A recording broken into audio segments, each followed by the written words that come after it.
Hello, everyone. Welcome to the Carla Palmer Show. As usual, I'm going to give people some time to come in while I invite people to join the show. So I'm going to invite from my page, and I would like for you to do the same, please. So what you do is you just hit the share button down below the broadcast, and I think it says like share now, and you can share that out to your audience, to your network. Because I don't have access. I would like to have your friends and family join the broadcast as well. And so how we do that is by notifying them that we're on, and that way they can join if they would like to. If the topic is something that is interesting to them, it would be great to have them in the room as well. So I'm going to give people just a little bit of time to get in. How was your Sunday? How was your Thanksgiving? Did you have a good Thanksgiving? I had a great Thanksgiving. It was small and intimate, spent it with friends and family, and ate probably a little bit too much. I probably ate a little bit too much. And I tried to work it out, work it off. I worked out all weekend. But in all honesty, you can't really out-train a poor diet. I know that. But really, the food was in front of me, and I just ate it. I should have done a lot better. But better next time. All right. So, again, welcome to the show. I want to introduce myself. My name is Carla Palmer. I'm also known as Miss GYSB, and GYSB stands for Get Your Sexy Back. So like almost 10 years ago, I lost 50 pounds. And with that 50 pounds came a mental shift for me. And I really started to look at wellness in a really different way, like a holistic approach, rather than it just being about fitness. And so out of that came the GYSB movement. I developed a jump rope program online for people, for beginner jump ropers who wanted to learn how to jump rope and add something different and fun to their workouts. So I did that. I started broadcasting live, streaming on Periscope. And now I'm here on Facebook Live with the Carla Palmer, bringing you topics and things to make you feel inspired, maybe change your perspective, all of them bringing you to a closer notch towards optimal wellness. That's the goal of the show. So I want to bring our guest on today and invite her to join in the broadcast in the seat. Bring her in. There she is. Hello, lady. Hi. How are you? I'm great. Thank you. Thank you for being here with us. I appreciate your presence. Thank you for your time today. You guys, this is our guest today. Her name is Ria Daniels, and I want to tell you a little bit about her. Now, I want you to listen to this bio because I think people don't often know like what education goes into getting in some of these positions in the fashion industry. Today, we're talking about fashion. Y'all know, people who know me know that I love fashion. So I wanted to bring her on, and I want to read her bio so that you guys get a sense of what is happening behind the scenes in the fashion industry. Okay, so let me get her bio up and read that to you. All right, so Ria Daniels is a product developer in the fashion apparel industry. While she specifically works in the fashion apparel industry, she has always had a passion for making things better for people around her and has come to realize that this is the true essence of a product developer. Fashion has always been her passion. Well before she knew it was a viable career choice, or that there was an entire industry involved in making clothes that she treasured. In 2012, Ria graduated from the University of Nevada, Las Vegas, with a BSBA in International Business with minors in Marketing and Spanish. After earning her undergraduate degree, Ria promptly moved to Los Angeles to consider her education at the Fashion Institute of Design and Merchandising. So you guys may know that as FIDM or FIDM. All right, that's huge here in LA, and this is in New York as well. Is it in New York as well? Just okay, in LA. So huge here in LA. West Coast. Okay, on the West Coast. Okay. Yeah. So she got her AA in merchandise product development, and her strategy for her chosen formal education was to master both sides of the brain. So you got your math and science side of the brain, which I believe is your left brain, and then you have your creative side of the brain, which is your right brain. So she wanted to use both of those parts of the brain, which I think is fantastic. Never thought you could do it in the fashion world. So this is why this is really exciting and interesting to me.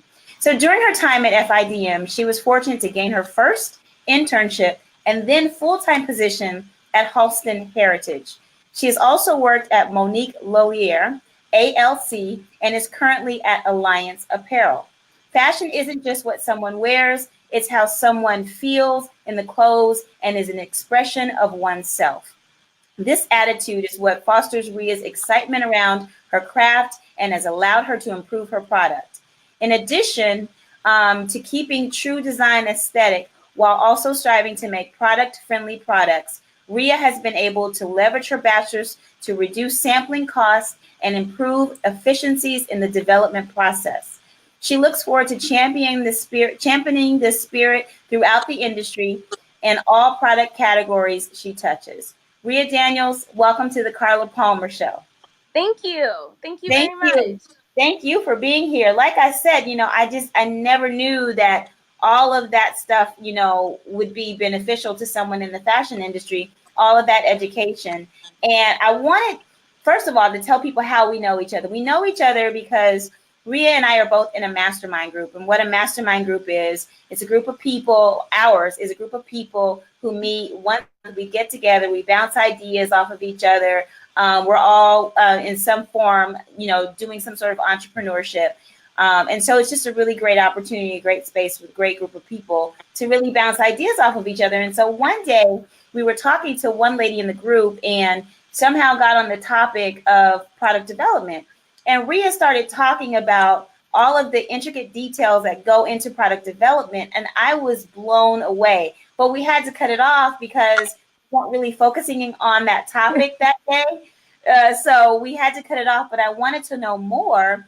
And I decided that I would do it along with you guys, learn more along with you guys, because I felt like you might find it interesting as well. And the other thing that I found or think is interesting is that this is an area that a lot of people aren't aware of. And so when I ask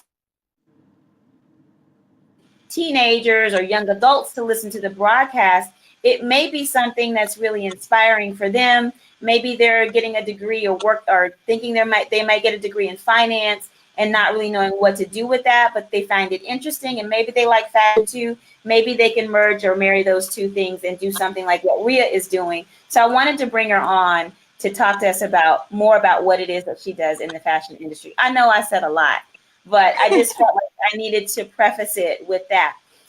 Thank you for joining. I want to say hello to some of the people here. I see that we have Jonathan Palmer here. Thank you for joining, Jonathan.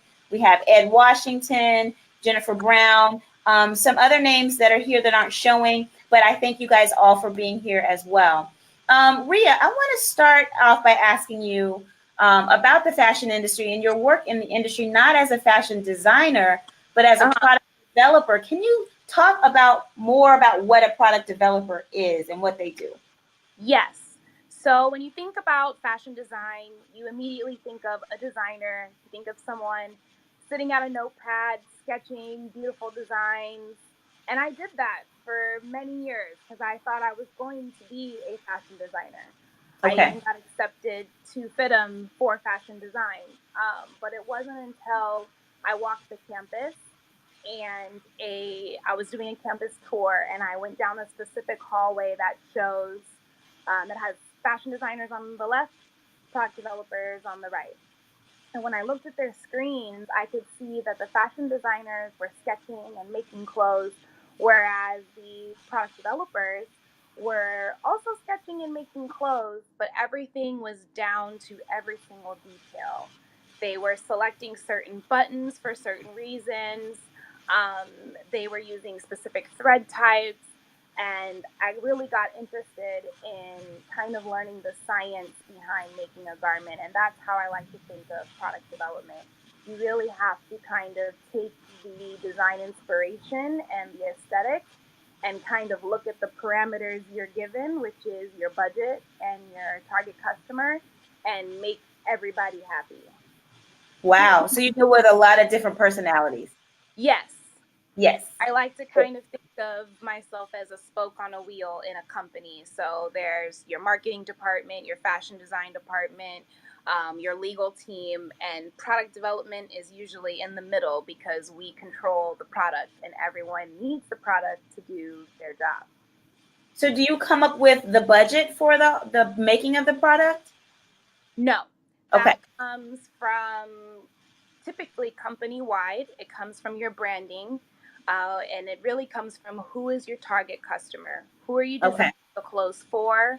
Um, in school, they teach it to you very much in a demographic sense. It's very numbers. It's this person makes this income, they're this old, this is their sex, this is their race. It's very analytical.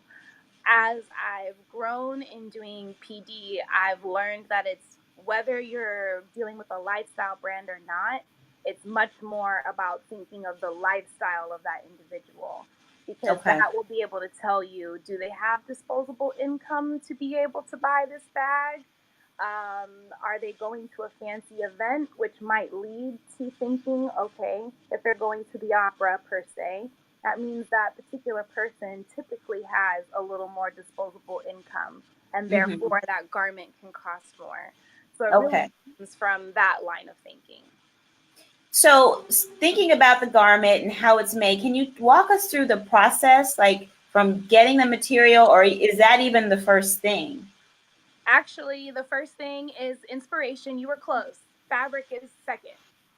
First thing is inspiration.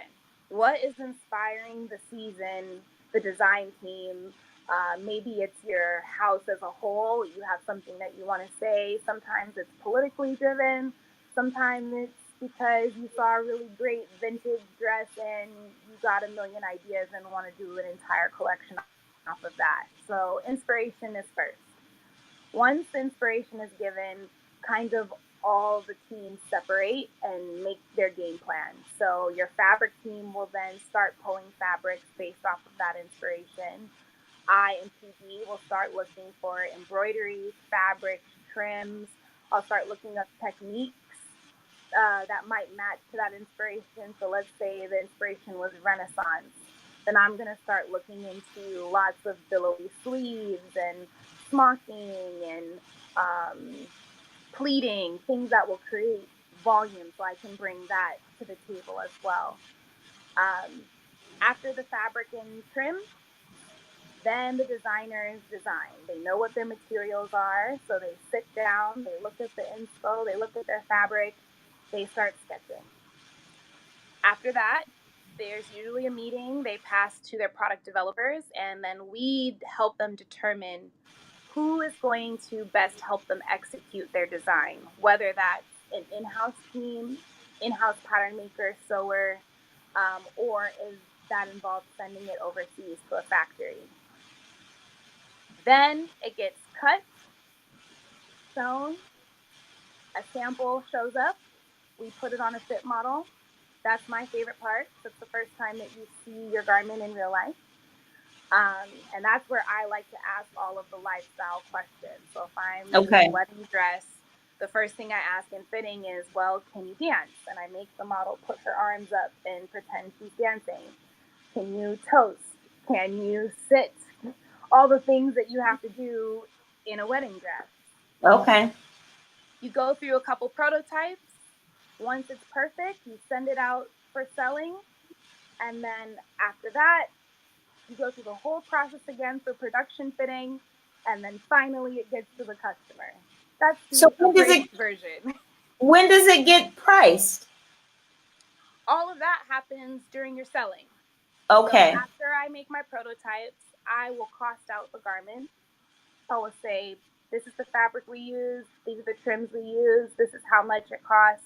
I add in labor, I add in which is the cut and make. Also, duties get added in there between the garment and the content of the garment. Your duty will change as far as importing it into the country. And then your marketing and merchandising and sales teams will say, based upon the cost of this garment and the profit we want to make and our target customer, here's the price that we're going to sell it at. Wow. That's really interesting because, sometimes, like, let's just say, and I don't even know if I say this designer's name right. Is it James Persay or James Purse? James Purse. Mm-hmm. Okay. So for a while I was into getting those shirts, the shirts with the button here, that really like great shirt that looked great with everything, super comfy. So I started getting them in like all these different colors. Mm-hmm. And people would come up to me and they would be like, I have that same shirt. And I would look at that shirt and I'd be like, no, like I knew that theirs might have come from like Target or something. Like, am I a fool for paying $147 for that shirt when I know that they pay probably half of that or even, a fraction of that?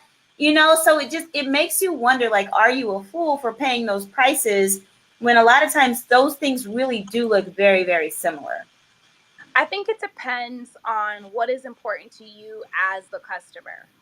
I know for me myself, there are a lot of times where people will say, well, Ria, you're in fashion. How come everything you wear is not designer? And I'm like, well, first of all, I'm You know too still much. very young in my career. So, I don't make all the executive claims yet. Right. But also because to me, it depends on the end use of the item. So if I'm buying a t-shirt that I know I'm specifically buying this t-shirt to work out in, to possibly get dirty, I'm not going to go buy a $200 t-shirt from Frame Denim just because Right. it says Frame Denim on it. I'm trying to get this t-shirt dirty. No, I'm probably going to go to H&M or Walmart or Yeah. Target because my intention for that shirt is just to wear something to work out in. It's not for fashion. It's not meant to last forever. Right. Now, if I'm buying a t-shirt that I'm going to wear to work, that is something that I want to look still professional. I want it to be comfortable. I want it to look a little more elevated. Then I might be buying that $200 t-shirt from Frame because my end use is completely different. This is Okay. something I plan to wear often. I want to wear it to work. I want it to look good, and I still want to look presentable. Okay. So a lot of it is about what the use of that product is for. And then also sometimes people, it's a status thing. I mean, I live in Yeah, LA, you live in LA.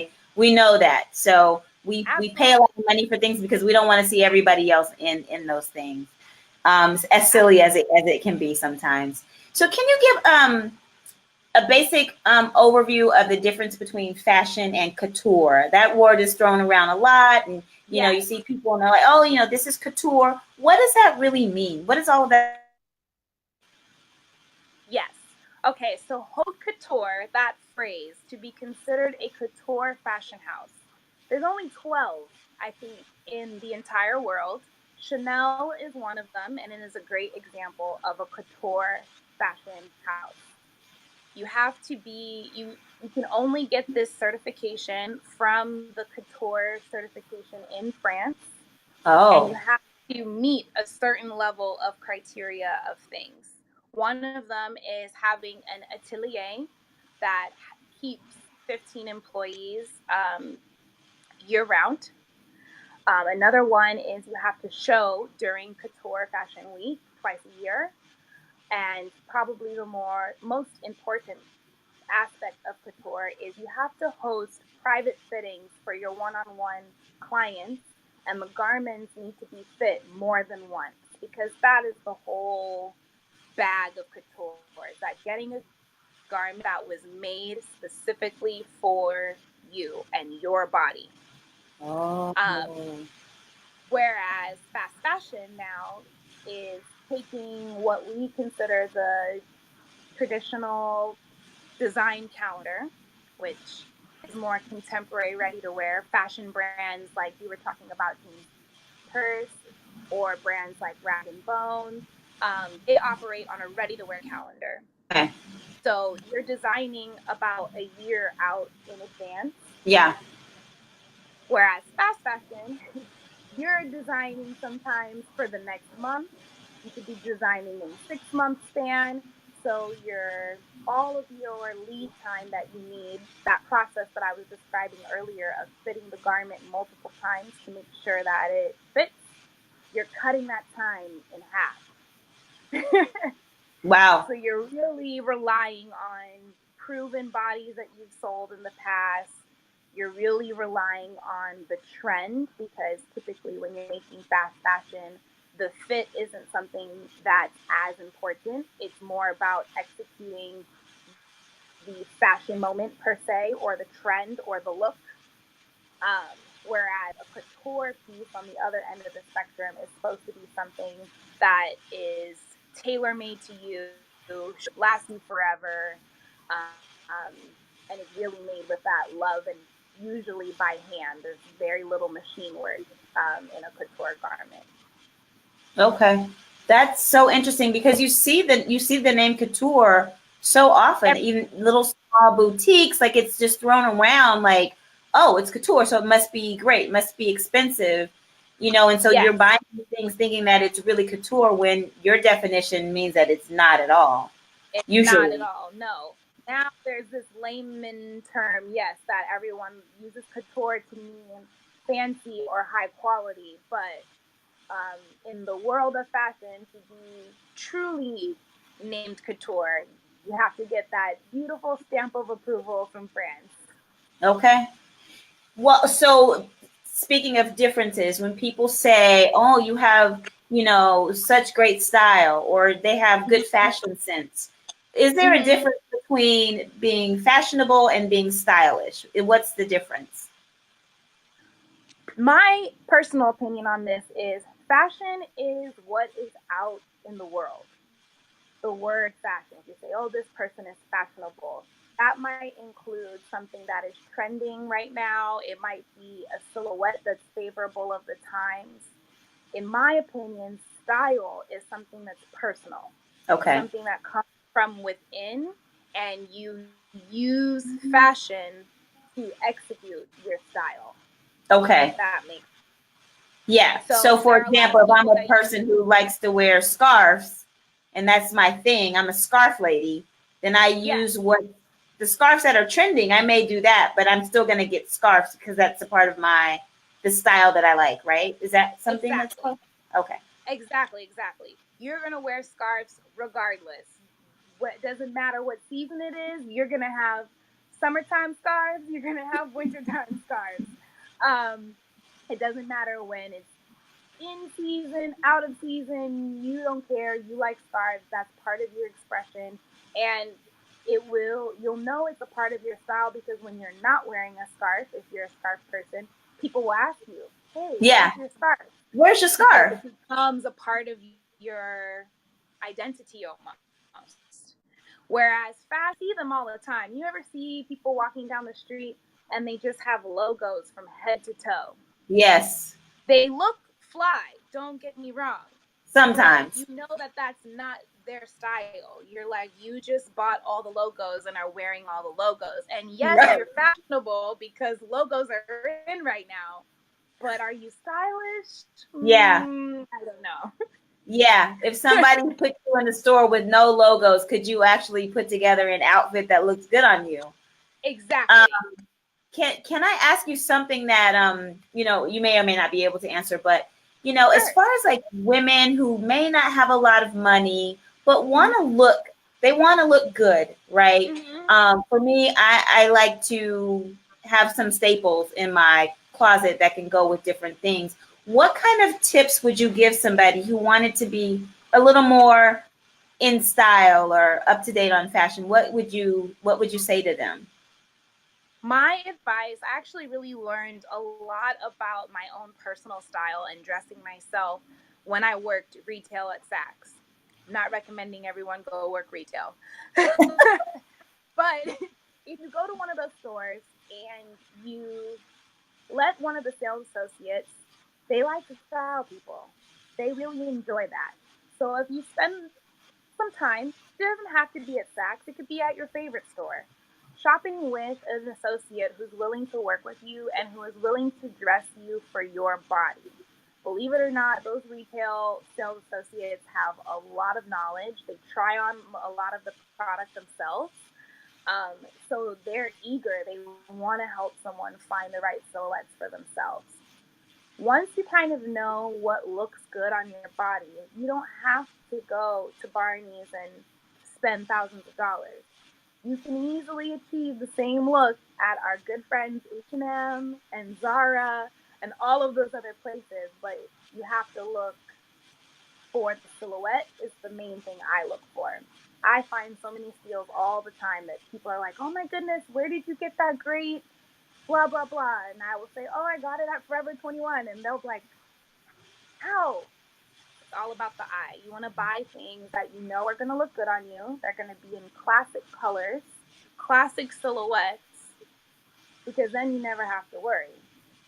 Yeah. A beautifully done, simple black circle skirt is going to look good whether it came from YSL or whether it came from Target. Right. You know what I mean? Idea of going. Your question. Oh, I'm sorry. I can't hear you. Wait, what did you say? I hope that answered your question. It did. It did. And you know what I love about that answer is that it's a great tip because people pay a lot of money for personal stylists. And if you can go into the right store and get somebody who can really show you how to fit your body type, which I think is so important, to know what styles fit your body type well and make you look pretty darn good where you're really confident. That is the greatest tip. I didn't even really think about that. So often we go in the stores and we're bothered when people ask us, do we want any help? When really, especially for a person who doesn't really know like kind of what to pick out, it's a good idea to say, yeah, can you help me out? This is what I'm looking for. And this is what occasion I'm looking for it for. Or I just started a new job and I want to pick out new clothes because I'm going to be in a management position now. Exactly. Can you help me? That's free. That's amazing. It's free. And as long as you're not trying to ask this question on Black Friday, yeah, most sales associates are like waiting. It's fun for them. They're like, yes, let's go run around the store and grab all these things. Yeah. You know, if I didn't need to make a lot of money, and I don't make a lot of money now, but if I didn't need to make any money, I'd probably work like at a store and help people pick out clothes. That's really fun to me. I'm going to take one of my coworkers shopping. I'm not buying, but we're going to go shopping in a couple of weeks and it's going to be fun. I love doing those things. Somebody has a question, I think. Oh, they say great information. Let me show you one of these comments. This is my really dear friend, Laleda. And Laleda she is so fashionable and stylish. This girl puts it together very nicely. She says, hey, sis, I love this. Your guest is great. You know, the topic speaks to me. Of course, it speaks to her. It speaks to her because she's got great fashions. And so I wanted to let you know that she said that. And then we have another comment from Jonathan Palmer, and he says it's great information. I felt like it would be a topic that people would be really interested in. What I want to do now is tell people, you guys can go ahead and put up questions. If you have questions, now is the time to do that. As we continue to chat, I do have a couple more questions for Ria, but if you guys have questions, ask away, and we'll get to your question. Okay, so the next question I have for you is, do you find it challenging to work in an industry that contributes to both labor and environmental issues? And I ask you that, we've already covered some of the things that we were going to talk about, but I think this is such a great question because when you talk about quality clothes versus clothes that you may get at like an H&M or Forever 21, the life cycle of that clothing, it does contribute to, waste and in the environment. So can we talk about that a little bit about sustainability in the fashion industry and what you're doing as a product developer to help with that? Yes, absolutely. Both things are close to my heart. I mean, I'm a millennial, so I definitely am very conscious of the world that we live in. And I will never forget while taking my bachelor's, I had to take a business ethics class.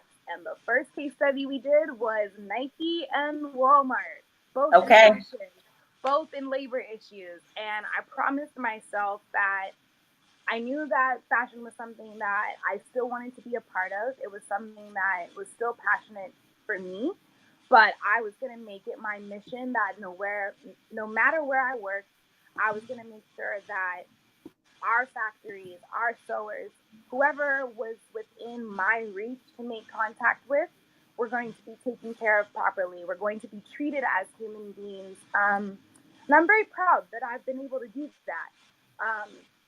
I have been able to improve working conditions at places that I've worked and really be that kind of liaison.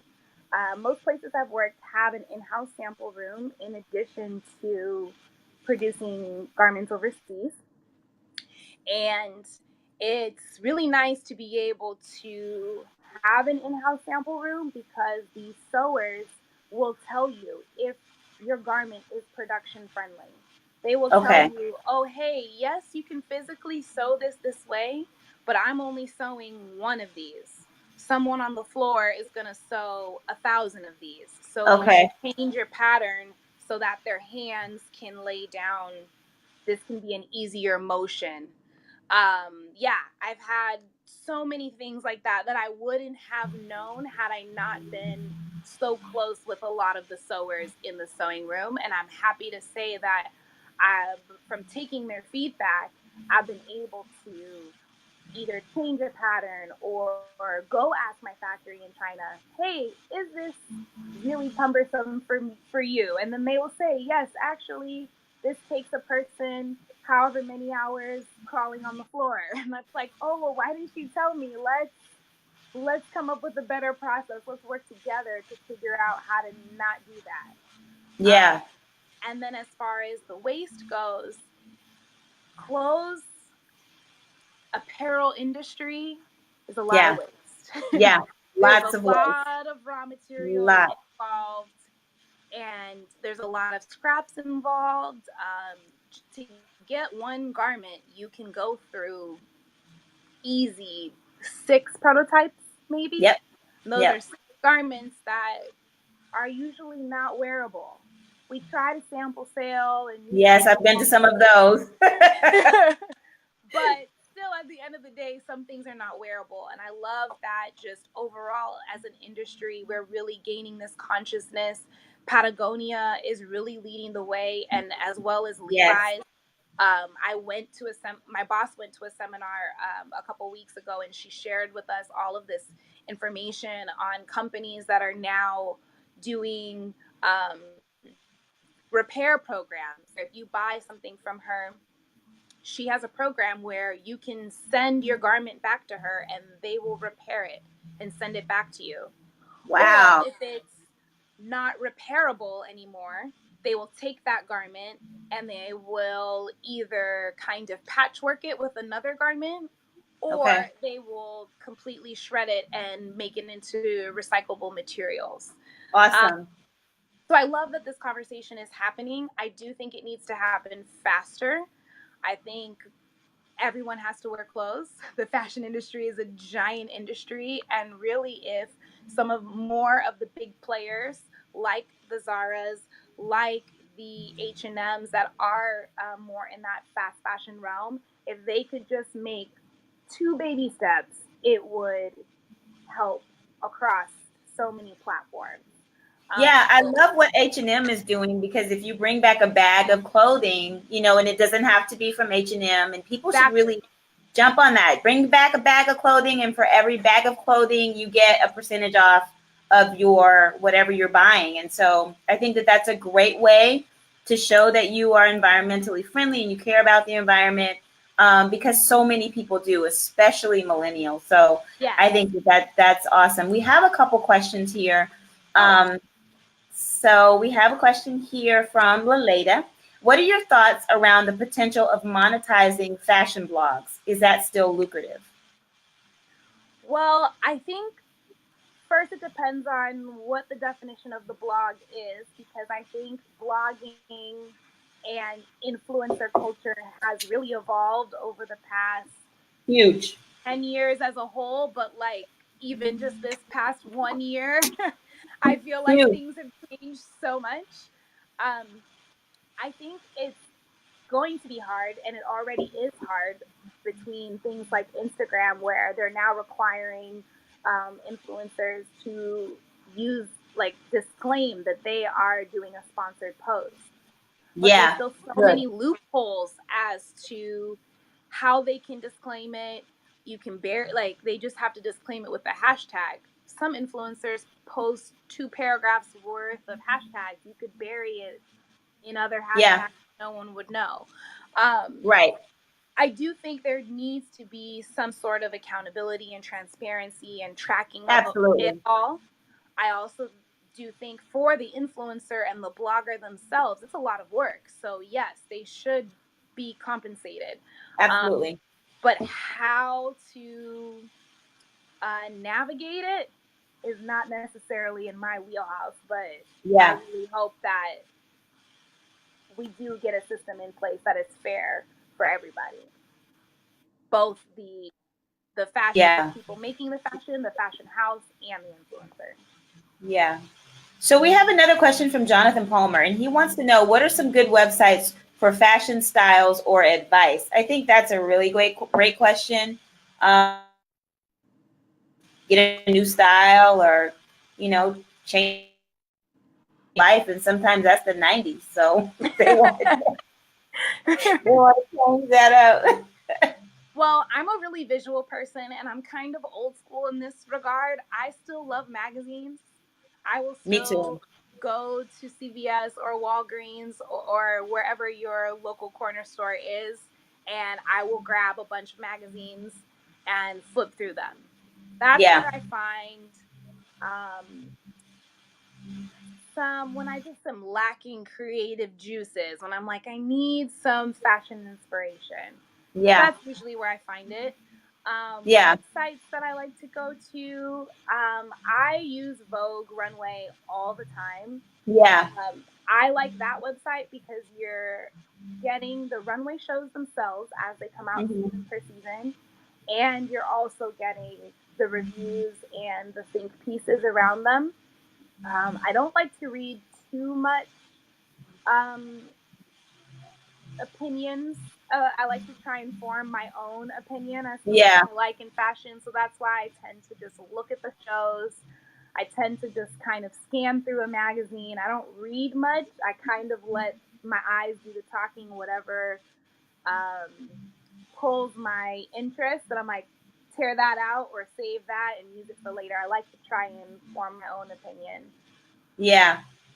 I'm a big magazine person. I really love In Style. I've always liked that magazine. The other thing that I think that people can do, is there a person like on Instagram, on Facebook, that you like their style? Like, I happen to love Tracy Ellis Ross. I think she's a mad chick, Her she's not style is amazing. She looks good in everything, and she rocks it, and she owns it. And you know why she owns it? Because she knows what looks good on her. And I just think that if you want to follow somebody who you like their style, then I think that that's a great way to go. Like my son, he's into rap, but he likes A$AP Rocky because he wears like the scarves, and like he tries to get a little, GQ, and it looks good. So, I think, just finding somebody that you like and seeing what they're wearing. And you don't necessarily have to buy the high-end version of it, but H&M's got it. They got it. Exactly. They have it. Trust me, it's there. It's there. And to your point, yes, following celebrities on Instagram is an excellent way to start because they always tag who they're wearing or what they're wearing. So then you can see a lot of times they are wearing, that high-end designer. So we don't all have the coins for that. But to your point, H&M's got it.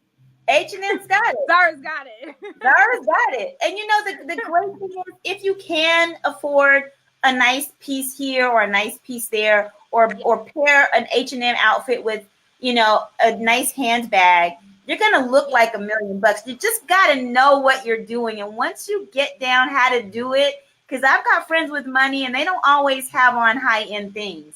But sometimes it's just a watch, or it's the shoes, or it's a belt, but the rest of it is not high-end. So when you learn how to do it and you play around with things that look good on you, you'll be good to go. You'll be good to go. That's what I think. And that's why finding out what looks best on you is so important, because if it's something that looks good on you, it doesn't matter whether it was $12 or $1,200. It doesn't. It looks good on you. It doesn't. You know what else helps with that? That confidence. Yep. And you know what else helps? Yeah. What else helps with that is, if you're like into wellness and being fit and like making sure your skin looks good, like to look good in a healthy way, I'm Yes. not saying you have to be skinny, you guys. So don't be looking at me like, oh, she's saying you can't be overweight. No, but once you get to a point where you look healthy and you can, own your presence, you're gonna be good. You're gonna be good. Doesn't have to be expensive. So I don't know if anybody else had any more questions. We've got like 1 minute left. This has been so good. I knew it would be so great because I was so excited about the topic when we had the conversation at the mastermind. And so bringing you on, and I mean, I just think you're a cool chick anyway. So I knew Thank that you. the audience would really like you too. Do you guys have any more questions? It is 5:40. I do not like to go over on the show, but if you have any more questions for Ria, put them up really, really quickly. In the meantime, I will say thank you, Ria. It's been a blast, as I knew it would. Thank you And for I having look forward, yeah, I look forward seeing more of what you do in the fashion industry. I think you're going to kill it. And I look forward to seeing your name in different places and, me. just watching you grow. Jennifer Brown had one statement. I don't think it's a question, but she said statement pieces will always bring the outfit to life. Yes. Yes, I And that totally can agree with be that. a necklace, a jacket, a good Some shoe. earrings. Yep. Yes. Yep. I do want to say though, don't over accessorize. Some people just go crazy. They'll have on a big old piece of necklace and a big old earrings and big old rings and then a bow tie here. Buttons count as accessories too. Yes. I don't even think people know that. Buttons count as accessories. So sometimes less is more, you guys, or that one statement piece, like Jennifer was saying, will go a long way. One more question. In addition to identifying, I would also think following celebrities that have similar body type might Yes. help. Yes. Yes. Everybody can't wear what Kim K wear. Nope. No, Can't. they can't. You don't have the money to have the work that lady has had done. So no. you, you have to go with what fits well with your body type. Totally agree Yes. with Relata. So anyway, it's been great. I look forward to seeing you. I guess we're going to get together soon. I guess at the beginning of the month, you and I and the rest of the Yes. team. But it's been Oh, so great. Thank you so much. Thank you. Thank thank you. you. All Bye, right, you everyone. guys. Bye, everyone. I just want to let everybody know that this was episode 10 of the Carla Palmer Show. So the first season is over. It's in the books. I'm so excited about that.